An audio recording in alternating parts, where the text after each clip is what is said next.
Police say the woman who died during a shootout and standoff at Trader Joe's on Saturday was killed by an officer's bullet. Mely Corado was an assistant manager at the Trader Joe's in the Silver Lake district. Officers were chasing the suspect who ran into the store firing at police. Los Angeles authorities just released officers' dramatic dash cam videos from the incident.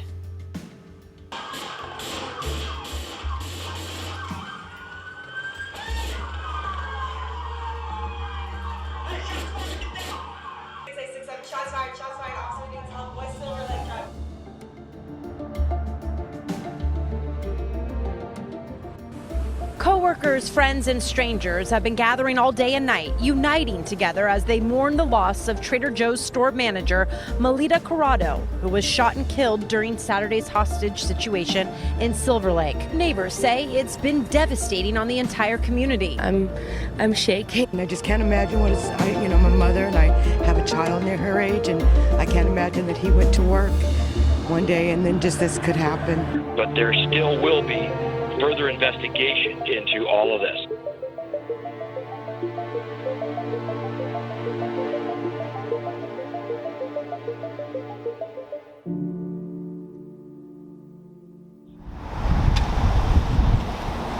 Hey, right there. You guys killed my daughter. You will not pay for it. Why?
Every one of these petals right here is you. Carry on as a democracy. We take the consensus of the people. So we're here for you. This respect is for you. And the love is for you, Layla. We all love you.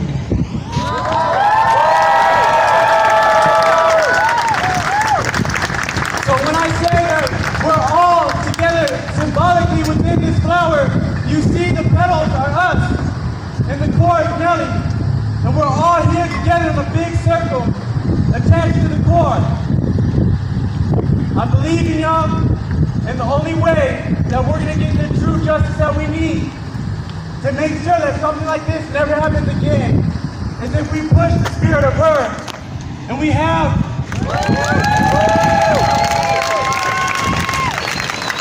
Hey, for Mely, we say carry on. We say carry on. Carry on. And for Layla, we say carry on. Carry on. Bless, we love you, all of you. Mely Corado! Mely Corado! Mely Corado! Mely Corado! Mely Corado! Mely Corado! Mely Corado!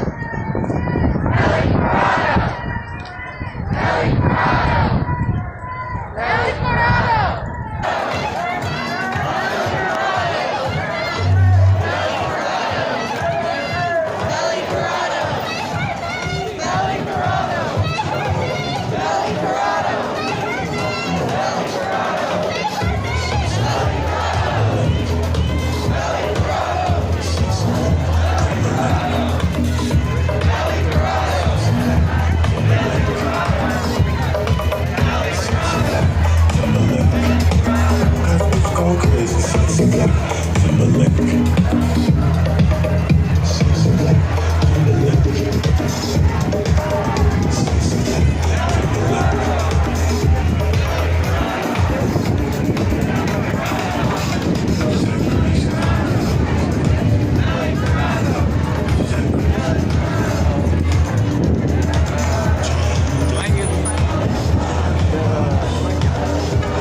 Just take in and absorb all of this energy.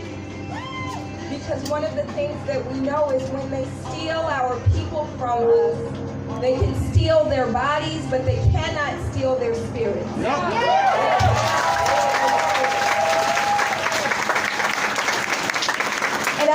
never met Mely in life, but I feel her presence here. Y'all feel her presence here? I feel her presence through the work of her brother, which is phenomenal. I feel her presence through the crowd, the power of this gathering. I feel her presence through every face that I'm looking at. Well, half your face at least. It's important to remember that when we say Mely forever, we are summoning her into this struggle, and we're saying that we will step forward righteously and demand justice in her name. And I know that we constantly say things like justice for Mely Corado, but we cannot get justice for her. We can get justice in her name. Justice would be that she is still here. Justice would be valuing the lives of black folks and brown folks and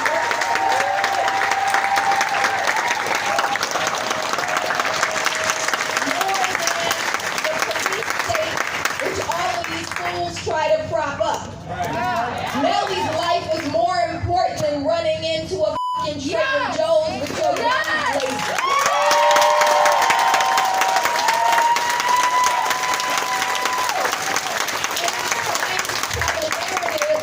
It wasn't the police fault. Hell yeah, it was the police fault.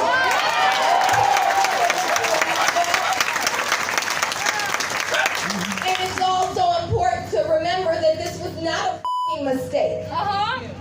Police were designed to do exactly what they did. They were designed to do exactly what they did, and so we're not going to sit up and just say, let's tinker around the edges of policing, because policing is a murderous f***ing system.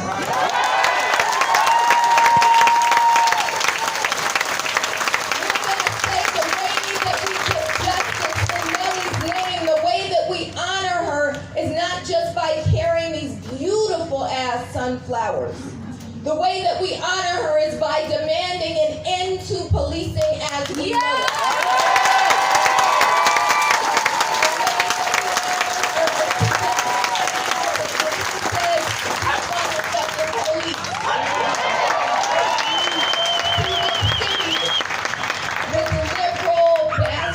White supremacy, because this is liberal white supremacy. Like to utter the few words in Spanish that he knows and trot out the fucking black college roommate and try and act like that makes him not a racist.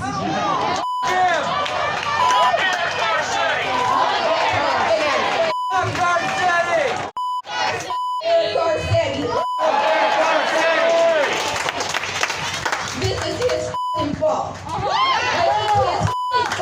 When he tries to act like the answer to police abuse is by pouring more money into policing and partnerships with the police.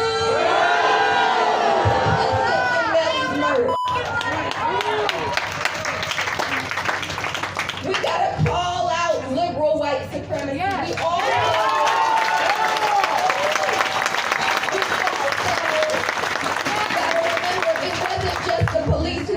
trigger that are responsible. We gotta chop from the f***ing top. All right. Michael Moore gotta go.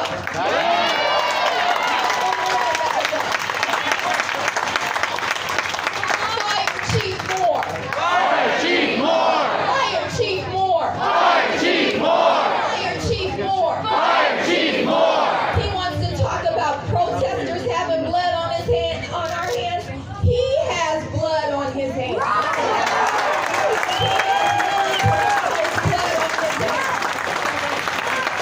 has the blood of all of these folks who died on his watch on his hands. You know who else has blood on their hands? Jackie Lacey. Jackie Lacey has blood.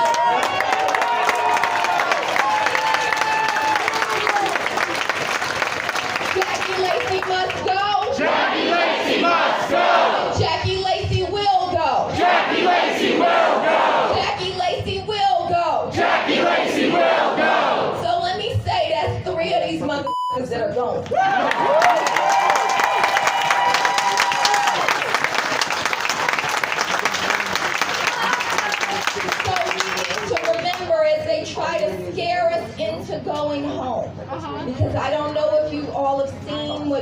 everybody is now saying there's going to be a new stay-at-home order. They're going to crack down on protests.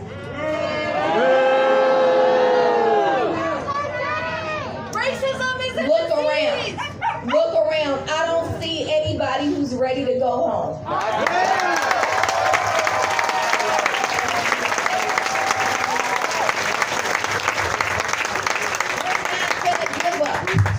The reason that they're saying this is because they want us to give up. They want to push us back. They want to stop us from saying defund the police, which is really, I think y'all can handle. It's shorthand for abolish the police.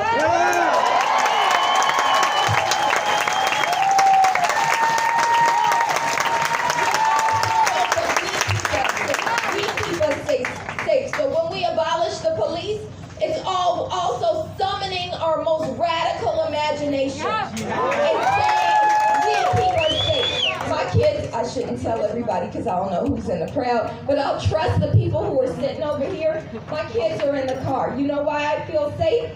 Because there's people standing by the car watching my kids. Because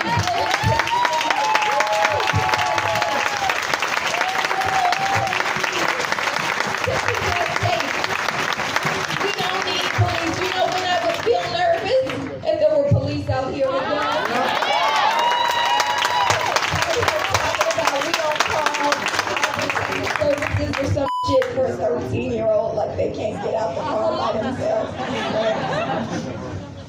It's important to remember our power, and I'm talking too long. Beautiful sun, the power of the sun as we hold these sunflowers, as we call Mely's name. I want us to remember the power of this moment. Because just like we say Jackie Lacey must go and follow it up with Jackie Lacey will go, when we say defund the police and reimagine public safety, we're not just saying what we aspire to. We are calling it into being. We will abolish the police.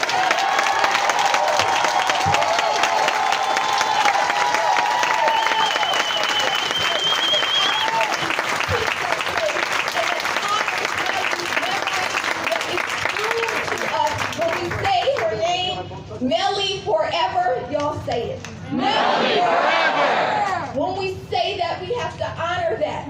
So we're gonna get it, right? Yeah. Get it? We gonna get it? Yeah. Get it? Yeah. Mely forever. Mely forever. Ashe. And we went to New York. And her and Uncle Albert tried some weird New Jersey food, like pork roll and scrapple at the shitty diner.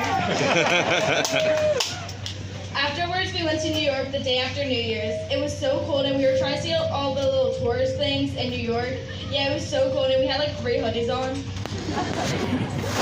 A memory from when I was pretty young is when my Aunt Mely was showing me how to cook.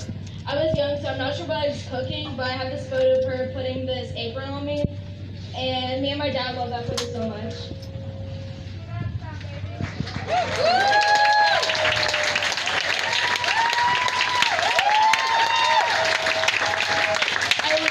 More memories with her because of lack of police training. I will never be able to hug her. I will never be able to make fun of my dad with her again, and she will never cook for me again. I will never fully heal because of the LAPD and them being selfish and only worrying about themselves.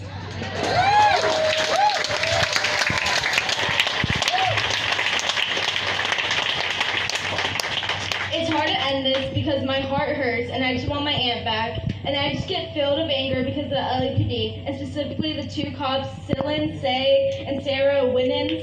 Your guys' actions killed my aunt. And Eric Garr said he didn't help at all in the situation and said put yourself in the position of the police officers. That's the most inconsiderate thing you can say when so many people are mourning Mely. And lastly, Michael Moore, the CEO of the circus, the LAPD chief.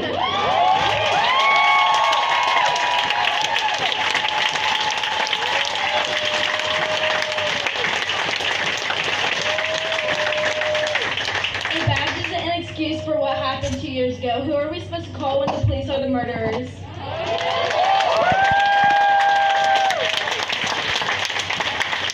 Thank you everyone for supporting and coming out here. It means so much to me and my Uncle Albert and my dad. you want. And then he went ahead and put a security hold on Mely's autopsy. We didn't get it for a full year. We knew that Mely was dead, but we didn't know the particulars. We didn't know how long it took for her to die. We didn't know where exactly she was shot. And it was only after we went to court to ask for this that they finally gave it to us. I was talking to a friend of mine a few months ago, and he talked to me about his brother who had died in a horrific car accident. And it was on a road that they had been taking since they were kids. It was like going back home to visit their parents. And so he told me that the next time he went to visit his family on that same road, he saw the scorch marks where his brother's car caught fire. And so those scorch marks are still there. And just as every time I drive down the street, I picture the inside of that Trader Joe's and I picture Mely bleeding out. I try to think about the spot where it happened. I try to think about what she thought about in her final moments. And, you know, I don't really know what to make of that. But what I do know is that when that happened, I knew that it was going to be my mission to hold the people responsible, accountable. And whatever shape that was going to take, I knew that at some point I would have to join the fight. And I actually invited Mayor Garcetti here today. And as far as I can tell, he's not here.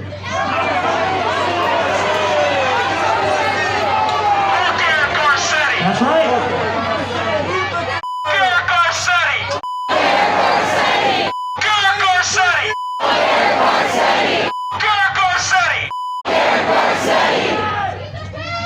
My man, so yeah, I mean, so he's not here, and he actually he missed Mely's funeral because he was out of town because he thought at the time that he would maybe be able to run for president. Can you imagine that, President Eric Garcetti?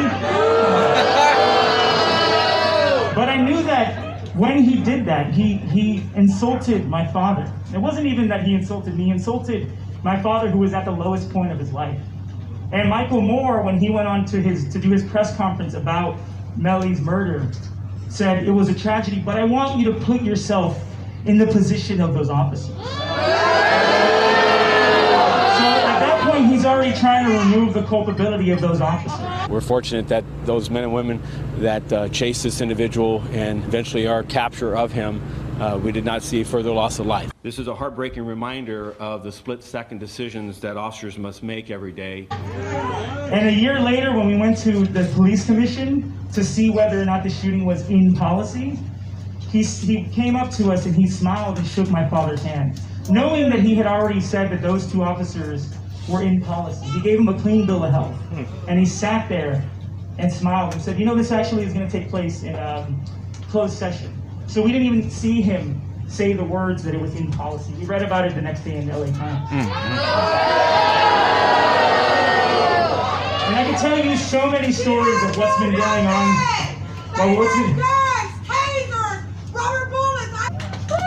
You know, 2 years ago, my heart was shattered to pieces. I will never be able to put them back together. But today is a happy day. Today is the beginning, not the end. I hope we can create a march for Mely for the coming years. Yeah.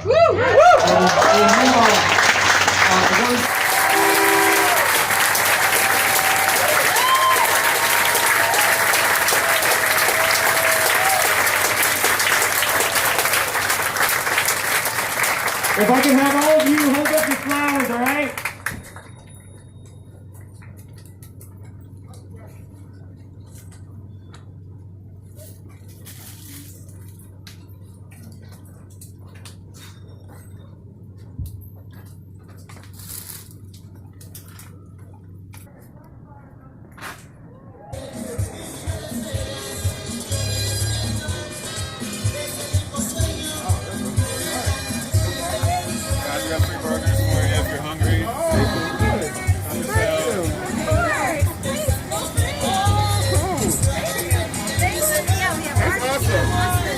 Good.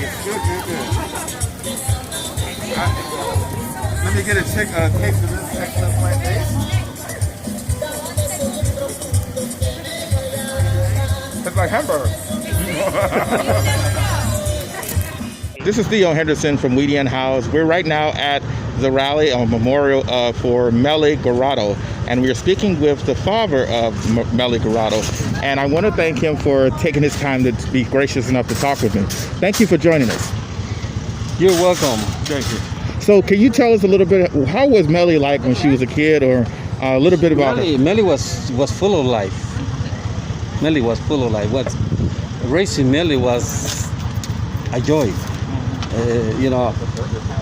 And not too many people have the opportunity and the chance that I have by raising Mely by myself. Mely's mom died in 2003. I'm sorry to hear that. Okay. So I raised them by myself. I didn't want to bring a stepmom figure to the house. You hear too many horror stories. So I did it all on my own. And I think I did a good job for her. Obviously, because she's touched a lot of people's lives. Look at this beautiful day today, all this march in honor of Mely. All these people came of Mely because of Mely. So I think I did something good, Fortunately, I agree. Unfortunately, she left too soon. Yeah.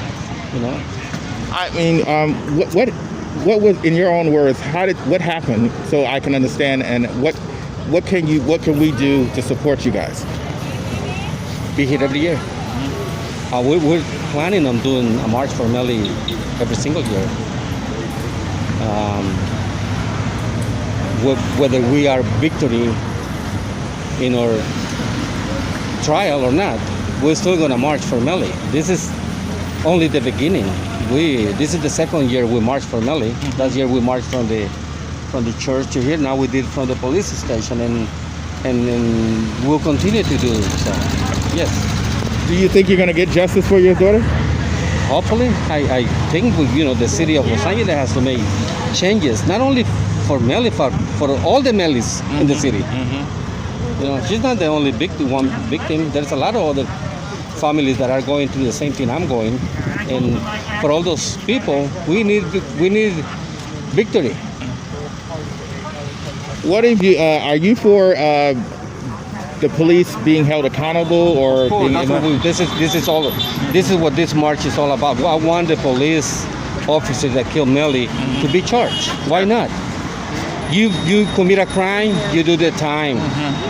Put them in jail, send them to prison, make them feel like what we feel. Yes. So, Mr. Corado, is there anything would you like for the rest of us to know, or what to give us, to keep us on the update? What can we do if we need to find out an update of? Well, you can follow us on Twitter. Okay.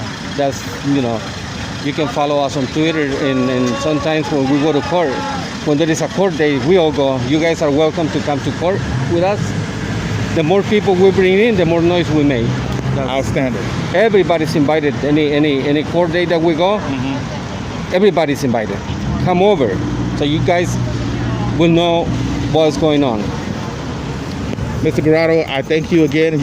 Extend my deepest condolences, and I also want to thank you and for me getting to know the spirit of Mely, who seemed to be resonated with so many people. Her niece, your son, and everyone seems to always have something kind and nice to say with love about your daughter. And I think that's an example of your parenting, and it is a tragedy that she left too soon. All right, thank you. Thank you very much. See you guys next year. Thank you. This is Theo Henderson from Weedian House. I thank you all for listening, and may we again meet in the light of understanding. Good to see you, Theo. Thanks for being here. No, it's an honor. Thank you for inviting me. This is Theo Henderson from Weedian House. I have one of the explosive and excellent speakers, but we're here in memory of a very strong person and a very heartful sunlight person. She brought a lot of light into a lot of people's lives. Her name was Mely Corado, and I'm here talking with her brother about what she was like, what the incidences that happened, and why we're here today. So without further ado, let's talk with Albert. Albert, thank you for joining us. Hey Theo, good to see you. I'm really happy you're here today. Thank you.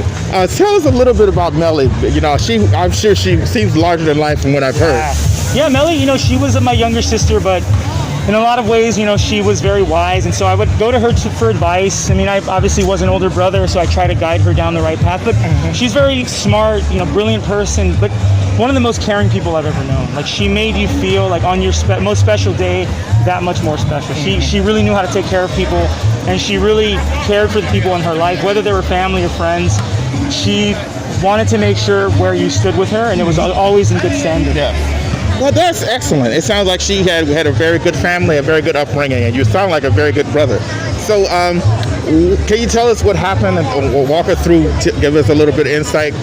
Yeah, so on July 21st, 2018, the LAPD was in pursuit of a man named Gene Atkins.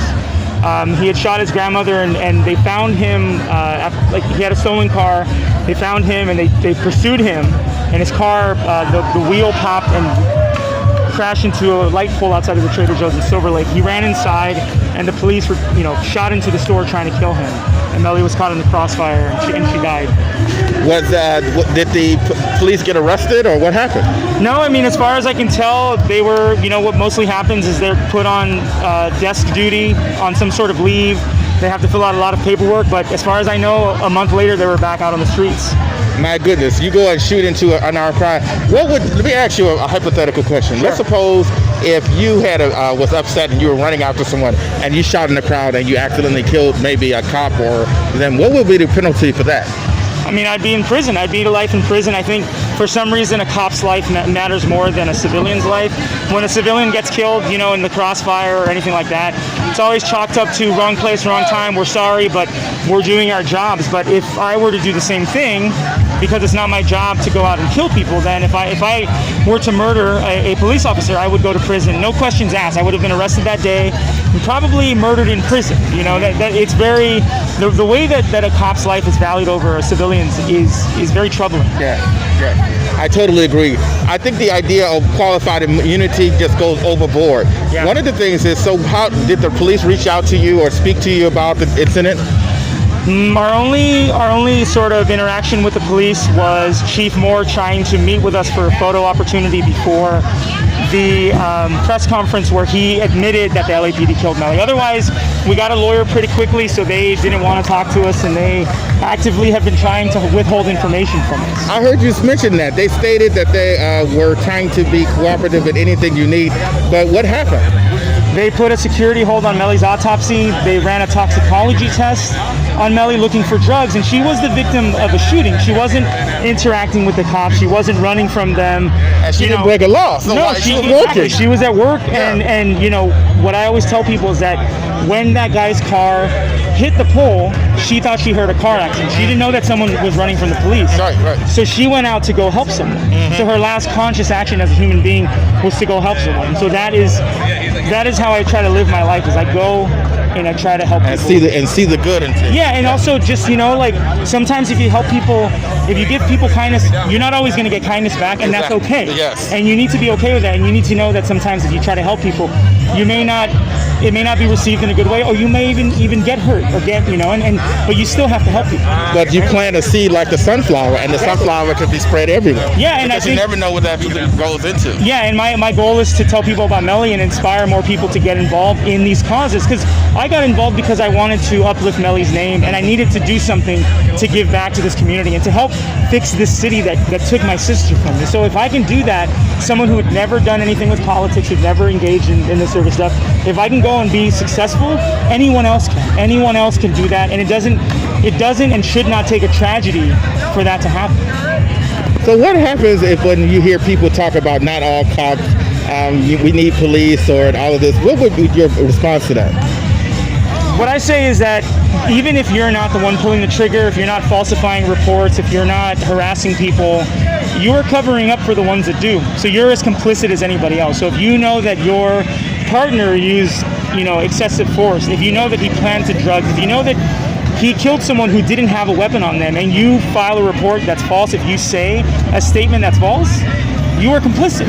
So you didn't pull the trigger, but you are knowingly helping in the murder or harassment of people. So that's why the system needs to be broken down and built from scratch, because if that's a built-in thing, if cops know that they're going to get away with it, what's to stop them from killing anyone for any reason whatsoever?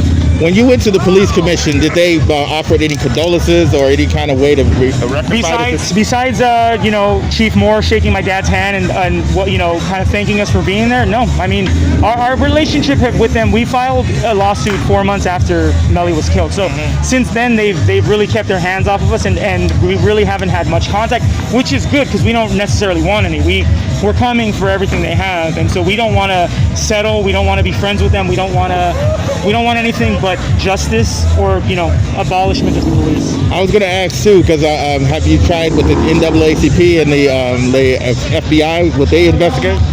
I don't know. Actually, I haven't thought about that. I have to talk to my lawyers, but it's certainly something that, and my father wants justice for Mely. I mean, obviously I do too, but the work that I do, that I go out and try to do, is very immediate, and the things that we want are going to take time. So for me, getting involved and going against the LAPD, not just in a courtroom, but on the streets, on the social media or whatever, that's the fight in its immediacy, right? Like, the trial is a fight writ large, and it's a big one, right? But if I can go out there and protest and do things and call them out, that's doing the work as well. Outstanding. I thank you very much for your time, and I know you're going to have a busy, hectic day, and I really am touched by the story, and I'm inspired that Mely stood for more than life than many of these cops that are being deified. And I thank you again. Thank you, Theo. I appreciate your show and everything you're doing. Thank you so much. Thank you. This is Theo Henderson from Weedy & House, and I thank you all for listening. May we all meet again in the light of understanding. What's up? Okay, yeah, they's coming in there right now. Thank you.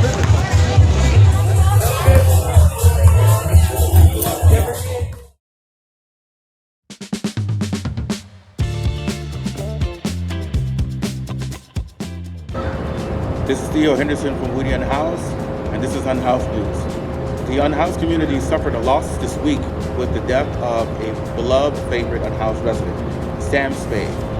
Sam Spade, Mike Guy Lee, passed away on August 3rd, 2020. He was known for his wit, sarcasm, and telling it like it is. This city is out of control. It's become a city of haves and have-nots. And the people that happen to control city council. We have a city here that has over 1,000 homeless people that sleep in the doorways every night. A lot of them are 70, 80 years old. My definition of affordable housing is $500 a month for a studio apartment, $750 for a one-bedroom, and $1,000 for a two-bedroom apartment. See, you're the reason, your community is the reason why we live here in Berkeley, because you bring such diversity and such innovation to this town. You make it fun. When's the last time you seen anybody from city council up on campus? Never, never, never, never.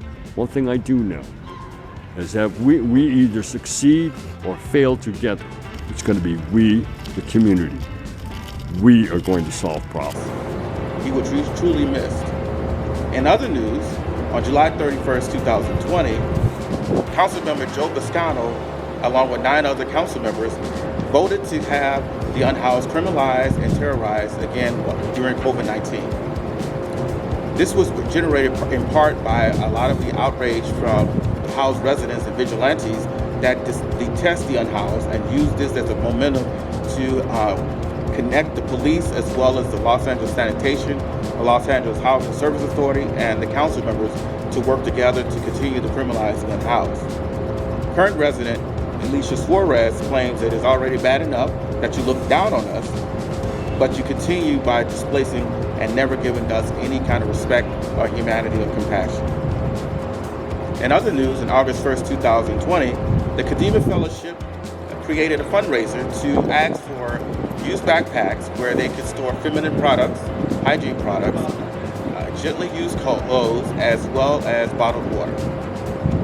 In Florida, 68-year-old Mary, an unhoused woman with mental challenges, was unceremoniously thrown out of her hotel July 16, 2020. In early May, it was granted because of her challenges that she and the necessity due to COVID-19. If there's any way to help Mary, or there are any service providers out there in Florida, please reach out to Mary and the other unhoused community in Florida in hopes that they receive the housing that they need. The Los Angeles Times reports that the police officers has a very low percentage of dealing with violent crime. Though they are on the forefront of whining and complaining that crime will just increase due to the funding of the police. The Los Angeles Mayor Garcetti created a toothless and ignored the pleas of the Black Lives Matter and other social activists by creating another environment where they will have police officers still in the community, but now that they're going to be refashioned as if they are the helper instead of the warrior. It is akin to if you have someone that does a violent sexual assault to someone, and then you, instead of putting them away or taking them away from the equation, you refashion the name and create them instilled into the community. Salvation Army reports that in Modesto, California, that as 25 unhoused residents have COVID-19. In Washington, D.C., a family and their baby were denied shelter and shelter in place due to that they were not unhoused enough. David Watts were having to consistently go to place to verify that they were houseless. And the end result, they were considered not unhoused enough. In the hottest day during the hottest heat wave in Washington, D.C. Santa Cruz County grand jury calls for defunding the police. In Treasure Valley, unemployment drives many to streets and to shelters. In other news, in Huntington Beach, California, the new shelter will open in November. And for Beirut, an explosion caused by an idle fertilizer caused 300,000 people to become houseless. In Queens, New York, an unhoused disabled gentleman, wheelchairs were thrown in the trash. The resident hailed from Nigeria, and when he came into the shelter, they had, due to COVID-19, found him a place 6 floors up into a hotel. The resident complained consistently because the elevator was not functioning, as well as the difficulty for him to navigate to look for work. When he returned to get the rest of his belongings, he was informed by the shelter staff that they threw away his wheelchairs. This is Theo Henderson from Weedy & House, and this is Unhoused News. This is Theo Henderson from Weedy & House. I thank you all for joining in, and if you like these podcasts, please contribute to my Patreon. It's called Weedy & House, and I also have a Venmo, Theo Henderson Venmo -2. And I thank you all for listening, and I hope we again meet in the light of understanding.